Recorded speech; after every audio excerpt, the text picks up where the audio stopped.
It was 15 terrible minutes of fire and ice, a dogfight over rugged Norwegian fjords in the last winter of the Second World War. 10 Allied planes shot down by Nazi gunfire, 14 young airmen lost, and the remnants of war scattered to the bottom of the sea. 60 years later, the frigid fjords still guard the secrets of that awful afternoon. To learn what happened in the air, we have to go deep beneath the water. Now, a marine archaeologist has come to discover the story of Black Friday for himself, before it disappears forever.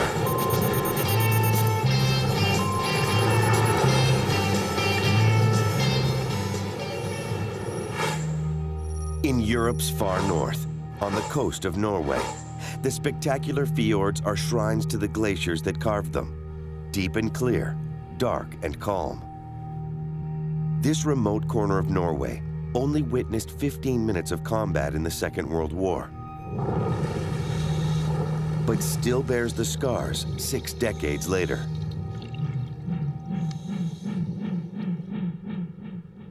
It was here that the German destroyer Z-33 took refuge, and it was here that Allied airmen sought to destroy it, Friday, February 9th, 1945. A strike wing of 42 Allied planes, mostly Bristol Beaufighters, came swooping in from their base in Scotland. But the German Focke-Wulf 190s had caught up with them. The sound, I will never forget it. It was like thunder. I was wondering what it was, because I've never seen so many planes before. 10 planes, 9 of them Beaufighters, blown out of the sky and scattered across the woods and water. 1 Beaufighter landed on the ice. 4 planes slammed into the rugged terrain, and 5 plummeted into the frigid waters of the fjords. 14 Canadian, British, and Australian flyers were killed. The locals call it Den Svarte Fredagen, the Black Friday.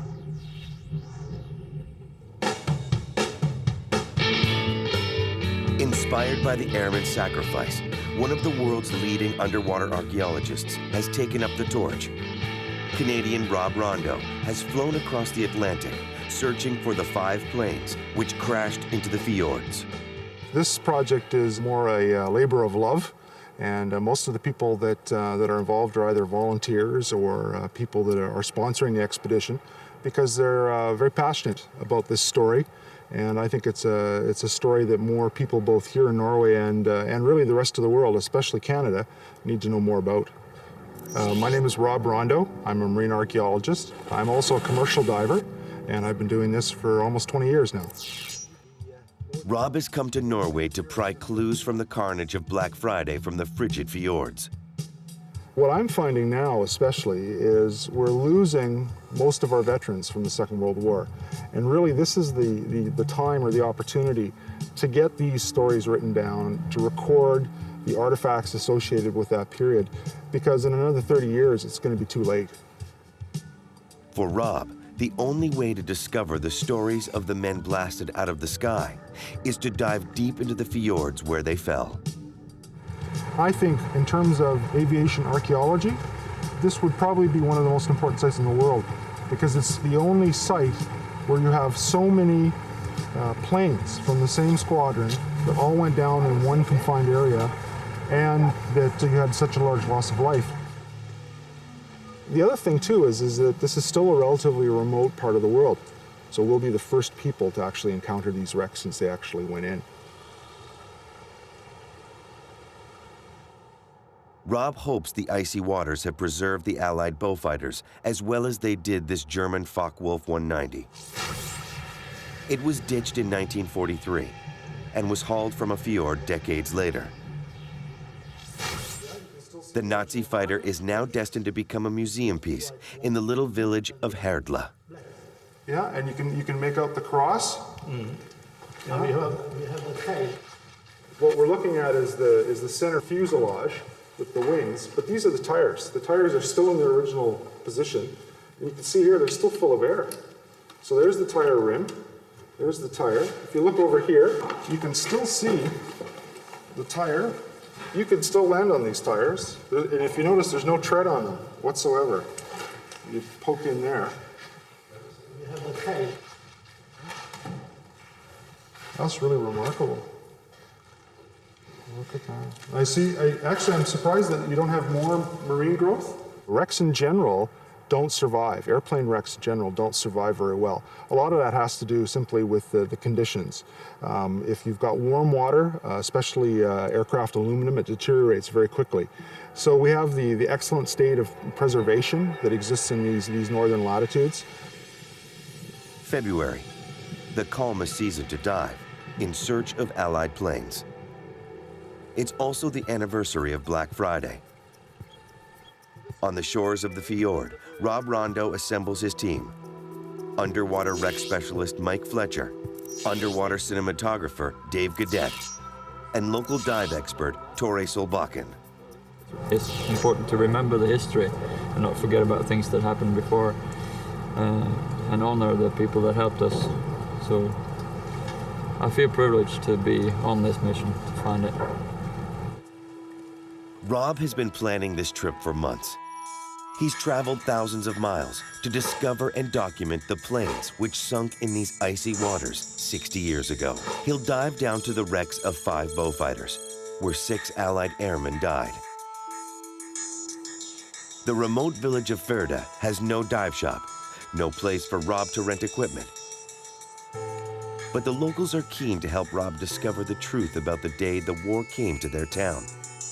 The fire department comes to Rob's rescue, loaning tanks and a compressor for the dives. We're putting air in this cylinder. This is the cylinder that I'll be diving with today. This is a very elaborate compressor, very sophisticated compressor for a fire station. They normally don't have to fill to this pressure. I've never seen a community get behind a project, so much. And it's really gratifying, to see people have such an appreciation, both for the local history and also for archaeology. That's right, yeah. For his first dive, Rob's headed to the wreck of the British Beaufighter PLY, flown by Pilot Officer Percival Smith and Navigator Pilot Officer Spike Hawley.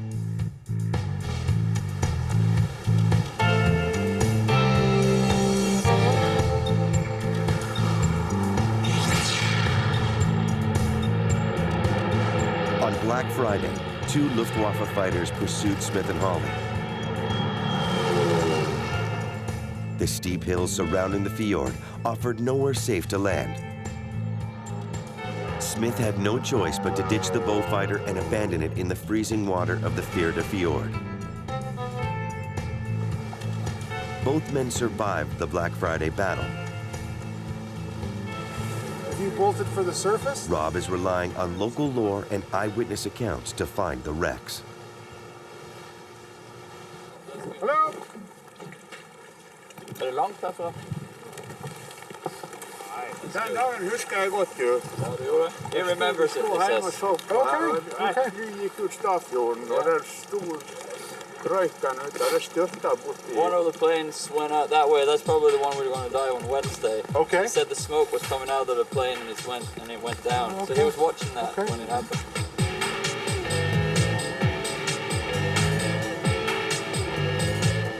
Local divers like Tora have known the location of this Beaufighter for years, but they've kept it a closely guarded secret, keeping looters from plundering the historic crash site.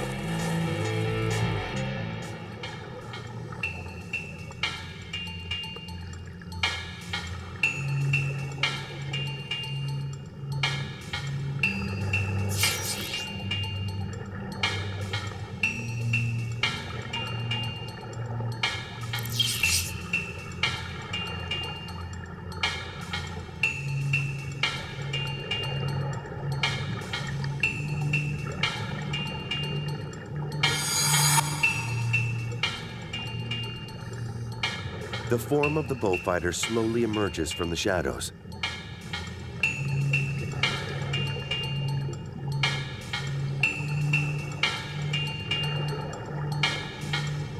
"25 meters down, Rob finds the fighter hidden for 60 years beneath the icy waters.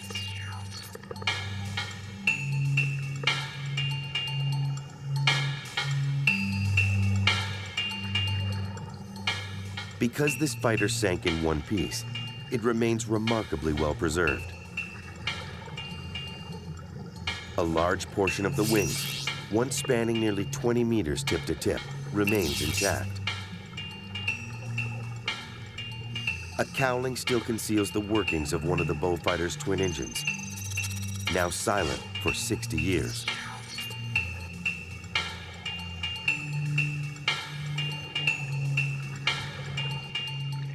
But time is taking its toll. Thinner parts, such as the tail fin, are rusting through and falling apart.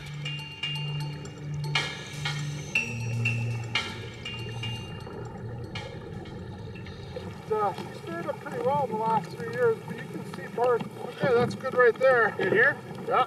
The most noticeable thing is the fin. The tail fin has fallen over. And you can see it was really light. Yeah. You can really see that now that she's really fragile. Well, it's been 63 years, right? Yeah, yep.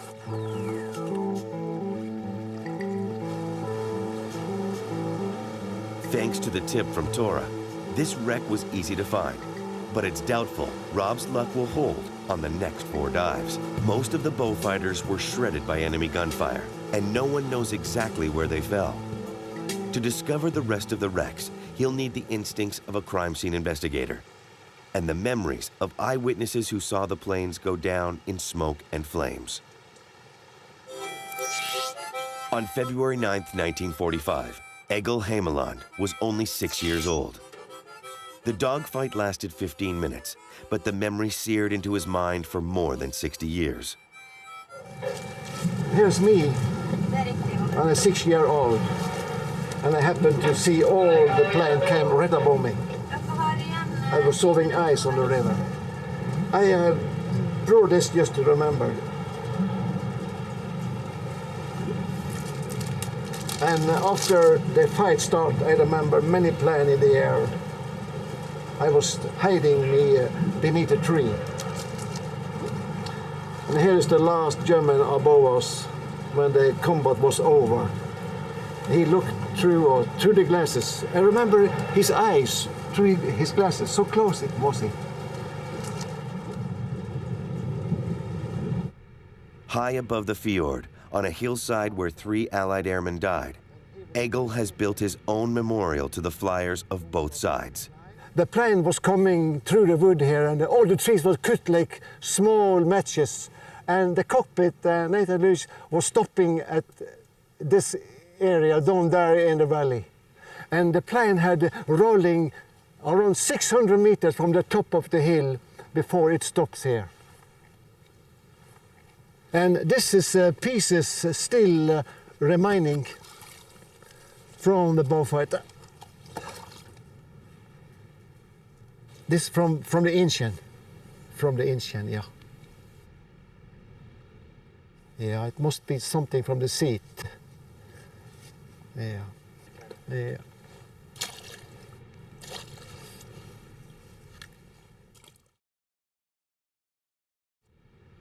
The oral history and fragments found by the Norwegians provide crucial clues to archaeologist Rob Rondo. Look at this. You see these? This is from the Beaufighter. Yeah. Unreal. And it's in this good a condition. Like, are there bigger pieces? Yeah, no, there is many pieces in the wood. We really? Throwing back many pieces. Wow. Fragments of fighter planes once scattered across the countryside have found a home here. This family barn has been converted into a museum commemorating Black Friday. So this here is the steering wheel. So this is found up in the woods. Some of the plane dropped the ammunition up there.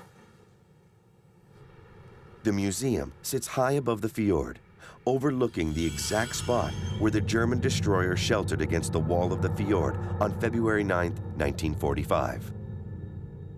That photo has generated that the pilots who, when they came back here in the 80s and wanted to ask questions about the Black Friday and get answers to all of their questions, they came to the farm and wanted to see the spot where this photo was taken from.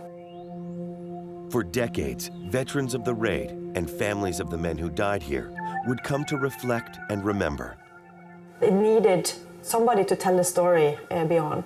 And that wouldn't be done by the big institutions in the world. That's why we thought it was a good idea to place a museum like this here, to have a place to go to. And the best place to go to is where the action took place. But these scraps of metal aren't enough to tell the whole story of Black Friday. Rob Rondo has come to Norway to discover what became of 5 of the Allied planes blasted out of the sky and into the fjords. There's a lot of work. The thing that I'm very pleasantly surprised is to see that there is as many artifacts as there are. He's already found the wreck of one Beaufighter, piloted by the British Smith and Hawley. Today, Rob hopes to pinpoint the Beaufighter EOV. It was piloted by Canadians, Pilot Officer Bill Jackson and Pilot Officer Bill Blunderfield. These 2 men were known to friends in the 404 Squadron as the 2 Bills. The pilot and navigator from this plane were never recovered. So it would be, for me anyways, it would be very gratifying to find some evidence of them. To find the wreck of Beaufighter EOV, Rob is counting on a tip from Norwegians who know these waters better than anyone else. I found it particularly interesting because I had a Norwegian fishing boat, 2 local fishermen, pull up beside, and they started speaking to me in Norwegian, and they were quite surprised when I spoke English to them, and they said, you look like a Norwegian." So I took that as a very strong compliment. And they also helped with the location, and they said, "Oh yeah, we've caught our nets all the time in this area," and they actually pointed out some spots. Rob's crew rigs a small portable sonar device to help them search the bottom of the fjord. We have to somehow get power here close to the steering wheel. We think we have it figured out, and it's down to 50-50 chance we're going to blow a fuse now. You feeling lucky? Yeah. Okay. It's an effort of United Nations here. It is. Norway versus Norway. Yeah. Eureka! All right. Woo! We got it. All right.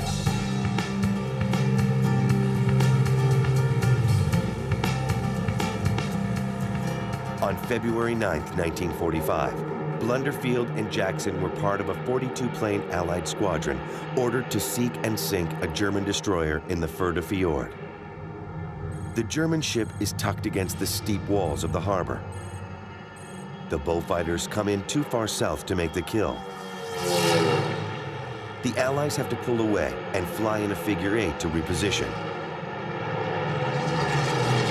Some reports say it takes as long as 13 minutes, giving the German fighters time to catch up and take the Allies by surprise. Just about everybody that was on my right side got shot down. Bert Ramsden, the last surviving Canadian Black Friday pilot, has spent 6 decades trying to make sense of that dogfight. And it seemed to us that the fighters came in just about as we were coming in, so we got the worst of the fighters. I'm pretty sure that most of them that didn't get caught by flak were caught by the fighters. German records claim the 2 Bills plane is attacked from above, loses its tail, and explodes before hitting the ice-coated water. Blunderfield and Jackson were thought to be the first casualties of Black Friday. They were also Bert Ramsden's best friends. I was particularly close to them. We went on holidays together, and it was a terrible loss to me. If the German account is correct, Beaufighter EOV may be completely shattered, in pieces strewn along the ocean floor. The team will be searching for bits of metal or fabric, anything to identify the missing Beaufighter. They head out to the spot where the fishermen snag their nets and turn on the sonar. We're approaching the site where it might be, where people might have seen it go down. Mike, I think I want you in here. Can you see anything that looks like? There are boulders, right? You can see shadows on them. Yeah. This is all looking good. It records a hit.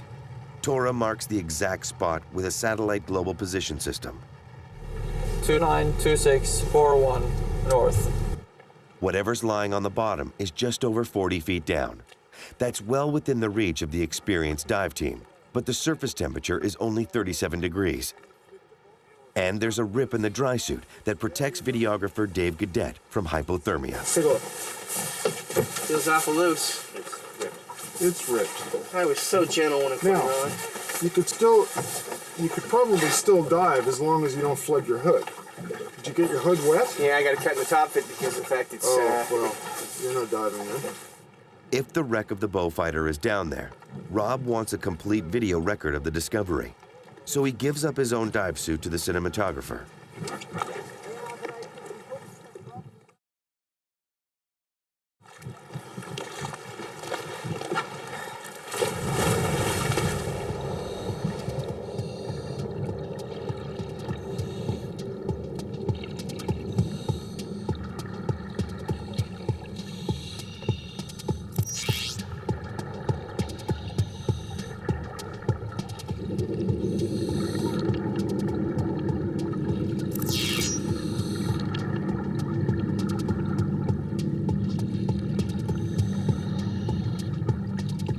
The bottom of the fjord is littered with shards of twisted metal.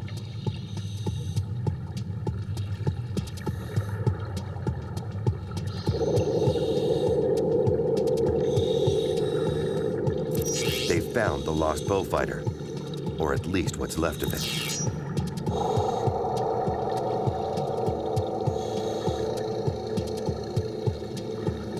It looks like the German reports were true. Hundreds of fragments are scattered across the bottom of the fjord. Many pieces are unrecognizable. Some are more obvious.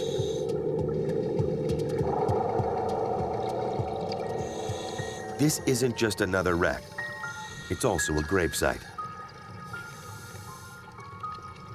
Bill Blunderfield's body was found floating on the fjord surface after the crash. Bill Jackson went down with his plane. But after 6 decades, there's no trace of him at the wreck site. As Mike records the scene, he and Tora realize that Dave, the other cameraman, is not with them. But what they don't know is he's back on the boat, weak and shivering. Suit filled up. As soon as I went in, shot 35 minutes of short footage. Okay. All right.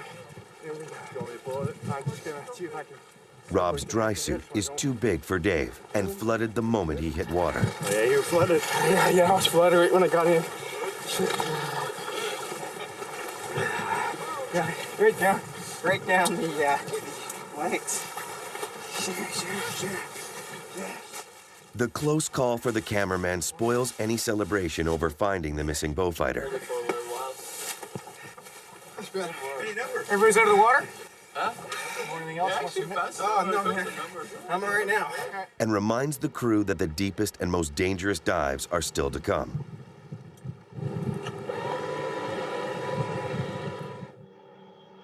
So far, Rob has found 2 of 5 Allied planes which sunk in these icy waters. British pilots Percival Smith and Spike Hawley ditched their Beaufighter just before it sank. Bill Jackson and Bill Blunderfield's plane exploded after being blown apart by Nazi fire. Now Rob is looking for a Beaufighter which has never been conclusively identified. On Black Friday, 2 planes are on the left wing of the Allied attack force, right in the path of the incoming German interceptors. They're hit. One plane explodes in midair, wreckage raining down into the fjord. The other slams into a forested mountainside, disintegrating on impact. The airmen piloting these planes are Flying Officer Rex Myrick and Pilot Officer Claude Bergis in one, Flying Officer Charles Smernos and Flying Officer Norman Cochran in the other. What remained of their bodies was never identified, and nobody knows which plane was which. This dive holds special significance for Rob. He promised Canadian pilot Rex Myrick's sister he would find her brother's final resting place. Rob thinks this could be the spot where one of the Beaufighters crashed. It's close to shore, but the fjord's underwater walls are just as steep as the mountains towering above it. The water is 130 feet deep, at the limit of conventional scuba gear. What it may be is it may be the reservoir for the wheel. Because of the extreme depth, Rob gets some help from a commercial dive outfit. They've surveyed the scene with a remotely operated camera. It's found bits of twisted metal on the bottom. So there you go. So there's the armature, there's the wheel rim. There's no rubber. The tire's gone? Yeah, the tire's gone. And it looks like there's a big stone. But Rob can't be sure it's the Beaufighter wreckage without going down himself. That's all very good.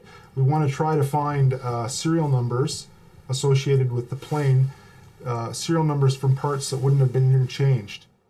If we can even identify a site with one of those 4 individuals and say, now we know where these 2 crew members are or where they were, that will give some sense of closure to the descendants of those individuals. And it also sort of closes the book on 2 lost missing crewmen. It's not a well-known battle outside Norway, but the people here have never forgotten Black Friday. The national broadcaster and local newspapers come to watch Rob's search for the wreck. The response has been overwhelming in Firda and all over the west coast, and it's been in the paper almost every day. Everyone's very interested. I've had lots of calls from old people who saw many of the planes fall down. Eyewitness Egil Helmeland joins the team as well. Can I just ask you, like, what do you think are the chances that you might succeed in what you're trying to? Good. We have a very good chance. I would say 80 to 90%. But in diving, it's never a guarantee. I know we saw the tail wheel, we think, in the video. Yeah. And I know that the 1 set of numbers is near the tail, so is that maybe a prime area, or? It could be, but I think what we've got here, I suspect that what it is it's this. Oh, okay. And it's folded up underneath the wing. Either wing. What's the signal you're going to give that we're going to know if you found the numbers? You'll know. Trust me. yeah. I'm sure there'll be some expression. At this depth, the team will only have 20 minutes on the bottom. That's not much time to document the wreck and look for identifying marks.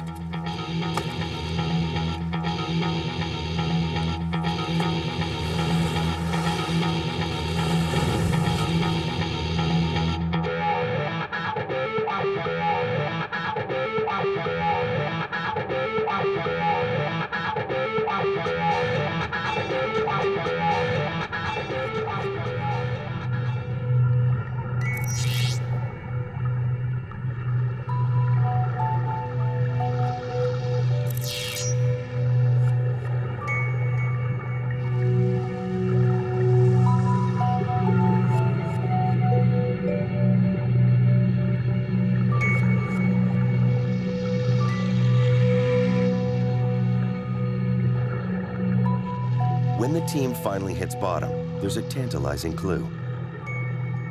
A rubber tire stripped of the landing gear. It's a treasure trail of debris, leading to the core of the plane. But the slightest touch of the seabed stirs up a storm of sediment.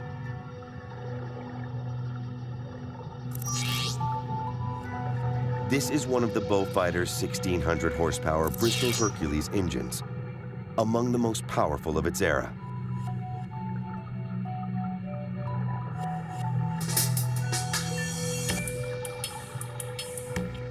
They find the landing gear, still tucked inside the casing. It was never deployed as the plane tumbled out of the afternoon sky.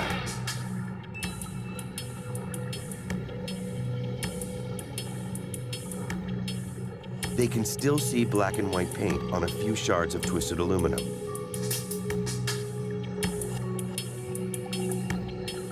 But they're stirring up too much silt to see anything else. And the dive team has run out of bottom time.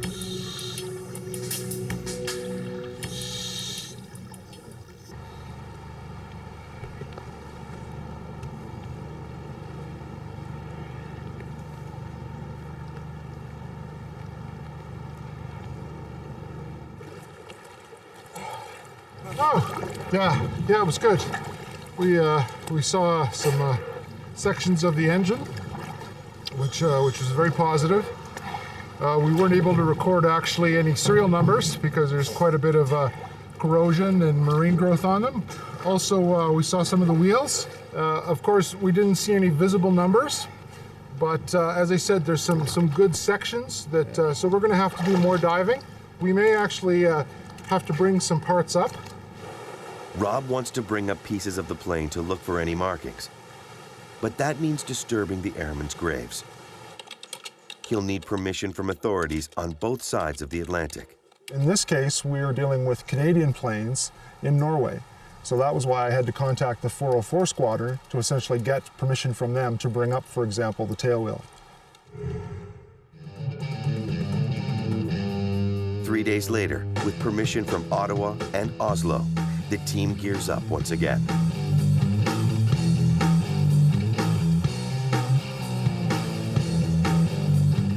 Everybody's manifolds are open. Yeah, mine's open. I'll tie this off on a piece of the wreckage. I'm hoping the rear tail wheel.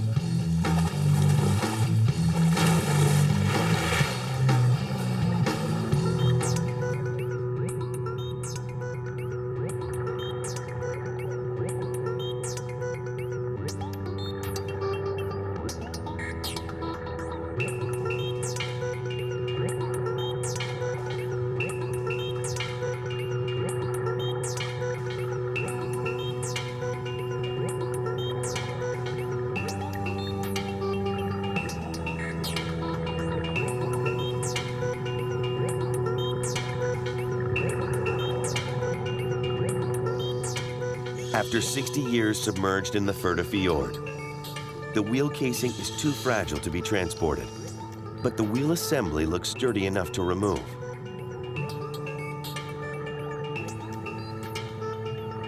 A parachute-shaped airbag provides the lift needed to carry the wheel 130 feet to the surface.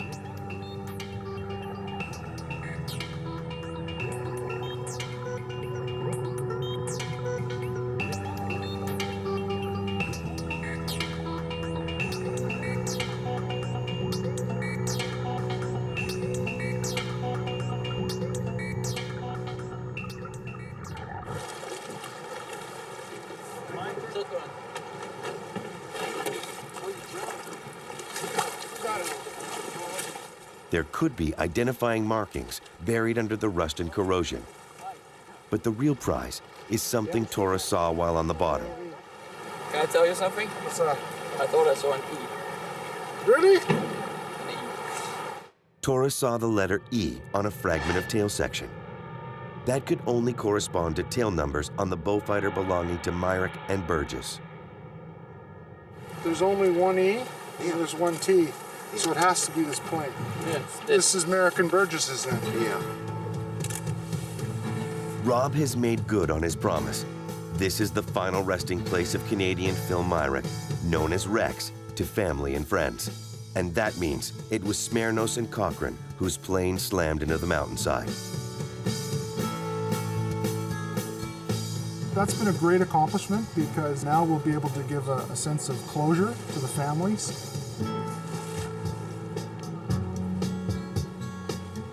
The wheel assembly is headed for the Black Friday Museum.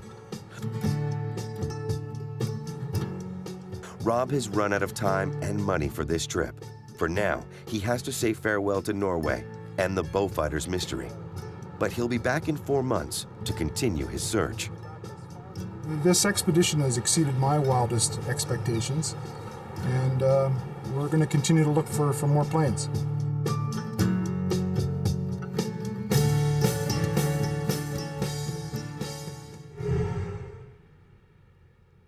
Summer on the Firda Fjord.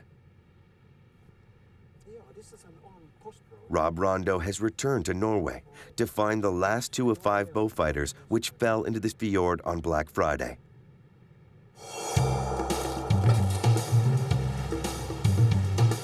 Now Rob is looking for Canadian Beaufighter EOQ. Piloted by Flying Officer Harry Smook and his Navigator Pilot Officer Alan Duckworth.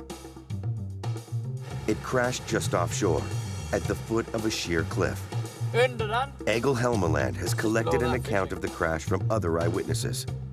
Working from shore, Egil tries to steer Rob's crew to the crash site. He was taking his bicycle the next day and remembered a big hole in the ice. So what we're going to do is we're going to basically treat this as a wall dive or a very steep incline. And what we'll do is we'll dive in a line and we'll actually just work our way down the slope.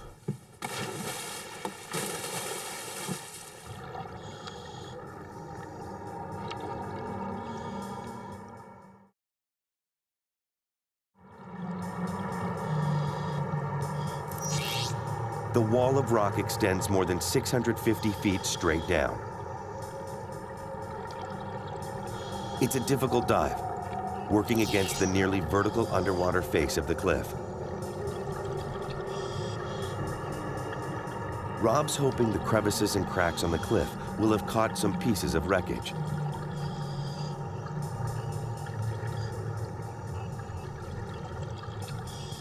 They find something, but it's wedged into the rock face. Rob believes what he found is a piece of the smoked Duckworth Beaufighter. But he figures the rest of the wreck fell 650 feet to the floor of the fjord, and Rob doesn't have the gear to dive down that deep. And I'm sure that it's basically the start of the debris trail. I could see some things off in the distance, but we were right at the edge for where we could go. Yes? Into Straight that, towards against the Tonsei. Rob hopes he'll have better luck searching for the Beaufighter piloted by Australians Flight Lieutenant Bob McCall and his navigator, Warrant Officer Les MacDonald. They nearly made a clean escape from the Firda Fjord, but were hit on their way out above the North Sea. Once they took fire, McCall and MacDonald had no choice but to crash land on the water and ditch the plane. Both men were taken prisoner by the Nazis, but were later freed and survived the war. Because the plane sunk in one piece, Rob's hoping it will still be intact. This man's father saw the crash in 1945. He's sure he knows the spot where the fighter fell. My father saw it came down inside that island there. Inside? Yes. Okay, so... That's what he told me. Okay. That is a small island. No, So when you say inside, you mean on this side? Yes, inside is this side. Okay. This makes a lot of sense because I read Bob McCall's, his journal. Yeah. And he said that the Germans, to signal the Norwegian boats, they fired a gun. Yeah. And they could hear it. But if the plane crashed over at Trevusjere, I don't think they would have heard the gun. No, I don't think so. I believe that it's probably right in this area here. The only disadvantage is this is deeper water. So now we're getting into 66 meters. So now we're in 180 feet, 200 feet of water. It's still very diveable, but of course the shallower the better. It's getting deep at the north of this. Yeah, well, planes are never where you want them to be. No, for sure. That will be the search area for tomorrow. Okay, very good. Using the eyewitness account and a satellite global positioning system, Rob and his crew make their way out to the North Sea. With such a wide search area, Rob uses every technology he can get his hands on. A side-scanning sonar system is deployed.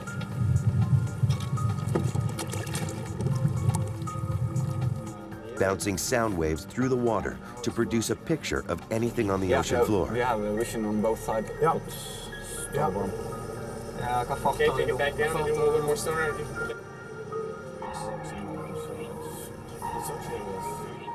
A camera on a remote-operated vehicle lets Rob scour the bottom for wreckage without using up his precious dive time.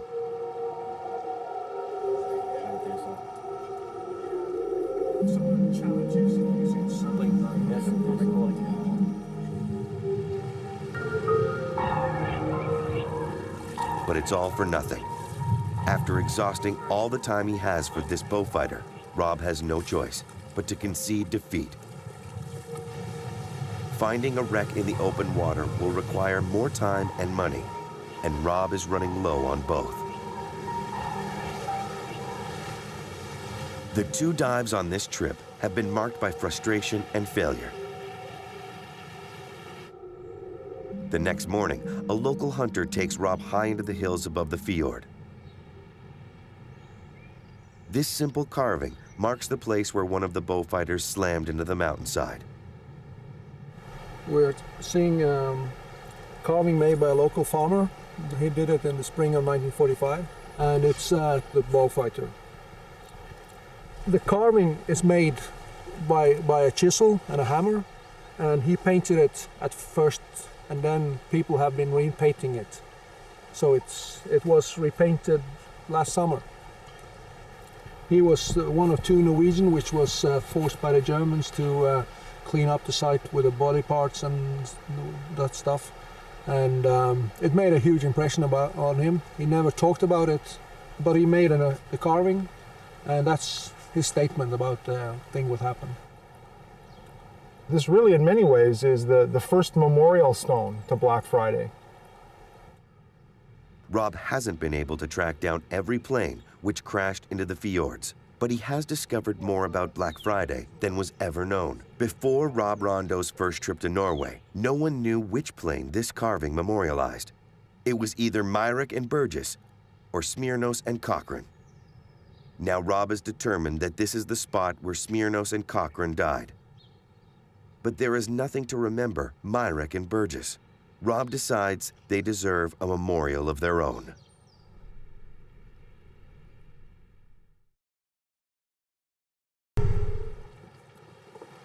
Rob has searched the world for eyewitnesses, family members, and military officials to watch him pay final tribute to 2 pilots whose fate was unknown.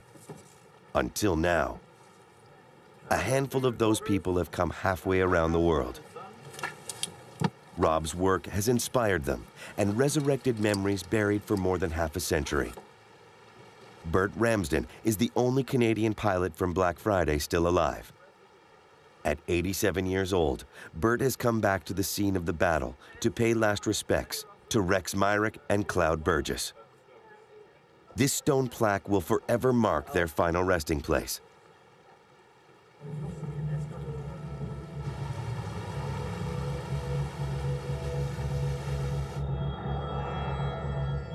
The 404 Squadron, which lost 11 men on Black Friday, has donated the plaque and sent representatives from their base in Nova Scotia, Canada, for this historic moment. It's quite rare. That's you would think after 63 years, pretty well everything would be known. But people that have a passion for history and family want to know exactly what happened. And people just want to know what the final moments were. And so it is. It's a pretty rare occasion. For 60 years, Bert never spoke about the day his friends were blown out of the sky, until Rob Rondo found him. Bert's son never knew his father was a war hero. Dad didn't talk a lot about the war for many years. I knew he flew in a Mosquito and a Beaufighter, and he was a hero. And so were those who flew with him, and especially those who perished. In the chaos and cacophony of battle, Bert caught a glimpse of school children watching the dogfight. One of those watching was Egil Helmeland, then just 6 years old. The old flyboy trades stories with the Norwegian who watched him narrowly escape death so many years ago.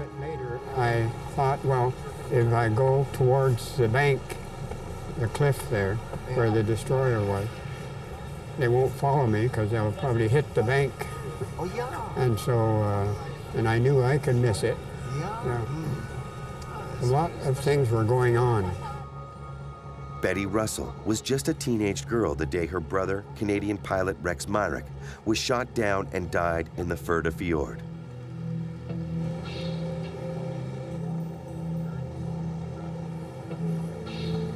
Rob delivered on his promise to Betty, find the place her brother died. And now the memories come flooding back. Memories of a day 60 years ago she's tried to force from her mind. I don't have a lot of memories of it other than Friends tell me we stood around a water fountain in high school and cried when we got this news. I don't remember that. I think I blanked it out.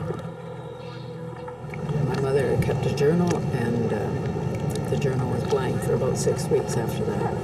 She just said Rex, news about Rex, and then that was the end of it. That's the way we knew that she was grieving. So. But there wasn't an outward sign.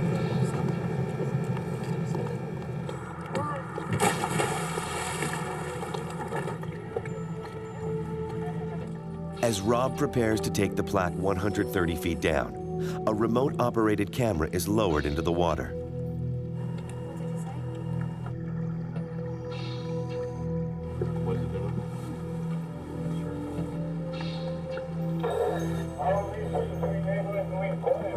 We can see you, Rob, on the screen. Over. Betty and Bert watch from the boat as Myrick and Burgess's watery grave finally receives a headstone.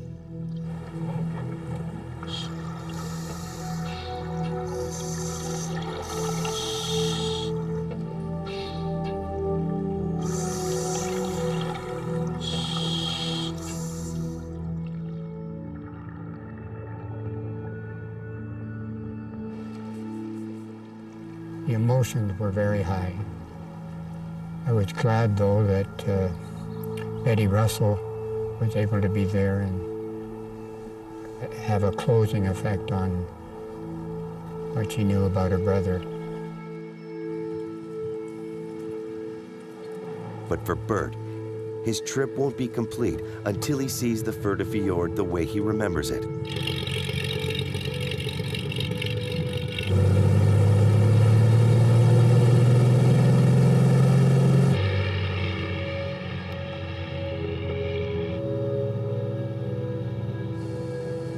Once airborne, the pilot hands over the controls. It's been 60 years since Bert flew above this fjord. It was a thrill to go up in a plane again over that area, but the memories were pretty vivid looking at it from the air, because we pretty well were in that height and at the time of the strike. So it was pretty vivid and quite emotional. Yeah.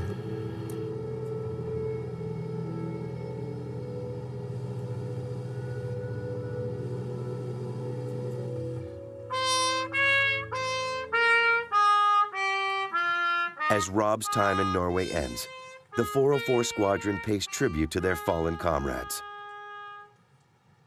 You can feel the grief of those gathered to remember the dead of Black Friday attack. It is stunning to a Canadian like me to realize the honors you bestowed upon our comrades who perished that day. Memories fade, eyewitnesses pass away, and the archaeological record slowly crumbles. The story of Black Friday, virtually unknown outside Norway, might have been forgotten if not for Rob Rondo. You can tell by seeing Betty here and Bert here that this still touches a lot of the families back home. If it's not for people like Rob going out there, getting into the water and trying to find this stuff, that this history would be forgotten. A lot of the parents are passing away now, but the kids and the grandkids are picking it up, and he's really helping to carry the torch and keep this history alive. You know, really, it's about knowledge, and with knowledge comes both understanding and also power, and hopefully the next generation, or upcoming young Canadians, will be empowered to take issues like World War II more seriously. And again, it's the old story: if we don't understand where we've come, we won't understand where we're going.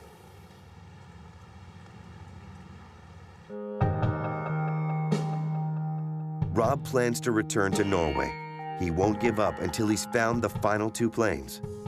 But he's already learned more about Black Friday than was ever known before, and made sure Black Friday and the men who died here will never be forgotten.